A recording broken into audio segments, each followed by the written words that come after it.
Sous la pluie torrentielle, des coups à la porte retentirent en pleine nuit, brisant l'atmosphère calme de la petite maison au bout du village. La lampe à huile vacillait, sa faible lumière tremblait à chaque coup de vent passant par la fente de la porte. Monsieur Bean fut surpris, sa main ridée tremblant légèrement alors qu'il posait la tasse de thé sur la table.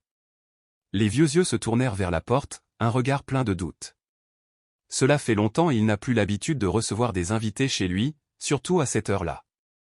Les coups à la porte retentirent à nouveau, cette fois plus fort et plus urgent qu'auparavant. Un moment d'hésitation passa dans les yeux de Monsieur Bean. Il tendit la main et attrapa le bâton dans le coin, puis se dirigea lentement vers la porte, chaque pas lourd s'imprimant sur le sol. « Qui est-ce » Sa voix rauque résonnait, mêlée au bruit de la pluie tombant sur le vieux toit en tôle ondulée. Mais dehors, il n'y eut aucune réponse, seulement le bruit du vent sifflant à travers la fenêtre, apportant de l'air froid dans la maison. Une soudaine anxiété s'insinua dans son cœur. Récemment, il y a eu quelques vols effrontés dans le village, les voleurs profitant souvent de la nuit pour commettre des crimes. Qui se tiendrait devant la porte au milieu d'une telle tempête à cette heure-là? Vers. Vers. Vers. Les coups à la porte retentirent à nouveau, plus forts, plus urgents, comme pressants. Monsieur Bean a resserré sa prise sur le bâton dans sa main, les yeux suspicieux. Sous la lumière jaune de la lampe à huile, sa main trembla légèrement lorsqu'il la posa sur le loquet de la porte. Lentement, il ouvrit la vieille porte en bois juste assez pour voir dehors. Une petite silhouette apparut faiblement sous la pluie. C'était une jeune fille, maigre, ses vêtements étaient trempés, ses longs cheveux collés à son visage, pâle de froid. « Mon oncle, je suis perdu. Il pleut tellement fort que je ne sais pas où aller. Peux-tu me laisser passer la nuit ?» La voix faible de la jeune fille fut presque avalée par le bruit du vent qui sifflait dans ses oreilles. Monsieur Bean a dû tendre l'oreille pour entendre clairement chaque mot. Ses yeux scrutèrent l'obscurité derrière elle, essayant de voir si quelqu'un d'autre se cachait dans l'obscurité. Mais à part le balancement des arbres et l'eau de pluie, il ne voyait rien d'autre que le calme de la nuit. « Qui es-tu ? Pourquoi es-tu seul au milieu de la nuit ?» Sa voix était basse, pleine de prudence. La jeune fille baissa le visage, serra étroitement son corps mince à deux mains, tremblant violemment. « J'ai perdu mon emploi en ville. Pas assez d'argent pour louer une chambre, j'ai donc dû me promener. Je n'ose pas retourner dans ma ville natale, j'ai peur que mes parents s'inquiètent. Je te demande juste de me laisser rester une nuit, je partirai demain matin, je ne te dérangerai pas. » Ces appels désespérés ont rendu Monsieur Bean pensif. Il se souvient des avertissements des voisins concernant les voleurs se faisant souvent passer pour des étrangers pour tromper les personnes âgées vivant seules. Mais quand il regarda le visage pâle de la jeune fille et ses lèvres violettes à cause du froid, il ne put supporter de refuser. « D'accord, entrez. Mais tu dois partir tôt demain matin. » Sa voix était un peu sévère, mais ses yeux s'adoucirent. La jeune fille baissa la tête en signe de remerciement et franchit le seuil. L'eau de son corps coulait sur le sol, créant des stries. « Asseyez-vous près du feu et réchauffez-vous, pendant que je trouve quelque chose pour vous changer. » Monsieur Bean a posé son bâton, est allé dans le coin du placard, a fouillé pendant un long moment, puis en a sorti une vieille chemise en coton et un pantalon en tissu usé. « Changez-le, c'est facile de tomber malade s'il est mouillé comme ça. » La jeune fille hocha légèrement la tête, ses mains tremblantes prirent les vêtements. Lorsqu'elle eut fini de se changer, Monsieur Bean finit de cuisiner un bol de porridge chaud et le plaça devant elle. « Mange, ça te réchauffera le ventre. » La jeune fille tenait une cuillère et buvait lentement de petites cuillerées de bouillie. « Merci. Sans vous, je ne sais pas ce que je ferais. » Monsieur Bean n'a pas répondu, il l'a simplement observé tranquillement. Sous la faible lumière de la lampe à huile, son visage paraissait fatigué, ses yeux profonds d'épuisement. Un sentiment indescriptible monta dans son cœur à la fois sympathie et confusion. Cette nuit-là, Monsieur Bean a étendu une vieille couverture sur une chaise en bois pour que la jeune fille puisse se reposer. Elle la remercia, se blottit dans une fine couverture, essayant de trouver de la chaleur. Mais Monsieur Bean ne parvenait pas à dormir. Le bruit de la pluie dehors devient de plus en plus fort. Le vent sifflait à travers la porte, apportant de l'air froid dans la petite maison. Il était assis tranquillement sur une vieille chaise, les yeux fixés sur la nuit dehors. Un sentiment étrange s'est glissé dans mon cœur à la fois de pitié et de méfiance. Soudain, une autre image apparut dans son esprit. Il le regarda. Les yeux de Bean brillèrent d'une lutte intérieure, puis se tournèrent soudainement et sans à l'air. « Arrête, mon enfant. Où vas-tu ? tu ne vas pas voir papa?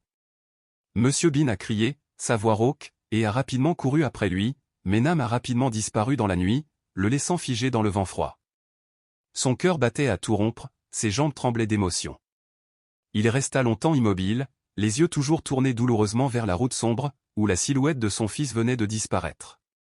Nam, tu es de retour, pourquoi tu ne veux pas voir papa? Sa voix se perdait dans le bruit du vent. Il retourna lentement à la maison, fermant hermétiquement la porte, mais son cœur était toujours agité. Toute la nuit, il s'est retourné, incapable de dormir. L'image de Nam ne cessait de clignoter dans son esprit, de ses yeux hésitant à sa silhouette solitaire disparaissant dans l'obscurité.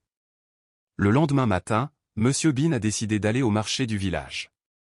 Il n'a parlé à personne de la nuit dernière, mais ses yeux suivaient constamment chaque personne qui passait, cherchant inconsciemment une silhouette familière parmi la foule bondée. Lorsque Monsieur Bean est passé devant le magasin d'eau du village, une voix familière a soudainement parlé, le faisant s'arrêter. Il s'agit de Madame Baomi, la vendeuse qui est attachée à ce petit magasin du coin depuis de nombreuses années. Elle lui fit signe, sa voix remplie d'hésitation mais aussi d'un peu d'urgence. Monsieur Bean. Hier soir, j'ai vu quelqu'un debout devant chez vous pendant un long moment, l'air très hésitant. Monsieur Bean a été surpris, ses pieds semblaient fermement ancrés sur le sol. Il se retourna, les yeux remplis de confusion et d'inquiétude. Sa voix tremblait légèrement. De qui parles-tu? Qui se tient devant chez moi? Madame m'y appuya ses mains sur la table, le visage légèrement pensif, comme si elle essayait de se souvenir de chaque détail. C'est Monsieur Nam, qui d'autre? J'ai vu clair, mais je n'ai pas osé parler. À ce moment-là, je pensais que toi et ton père parliez, donc je ne suis pas intervenu. Les paroles de Madame Mi ont été comme un coup de marteau frappant le cœur de Monsieur Bean. Il resta silencieux, son cœur se serrant soudainement avec des émotions mêlées de joie et de douleur. Nam est de retour, mais finalement, il n'a toujours pas le courage de franchir la vieille porte qui était autrefois sa maison. Où est-il? Avez-vous vu où il est allé? Demanda-t-il avec urgence, sa voix pleine d'urgence. Les vieux yeux brillaient d'une légère lueur d'espoir. Madame Mi soupira et secoua lentement la tête. Je ne sais plus. Il est probablement juste en train d'errer dans les rues quelque part.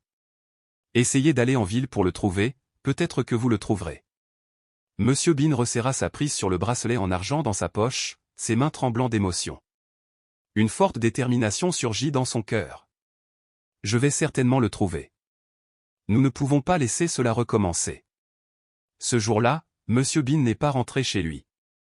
Il ne cessait d'errer dans les rues, ses yeux cherchant constamment la figure familière de son fils absent depuis 10 ans.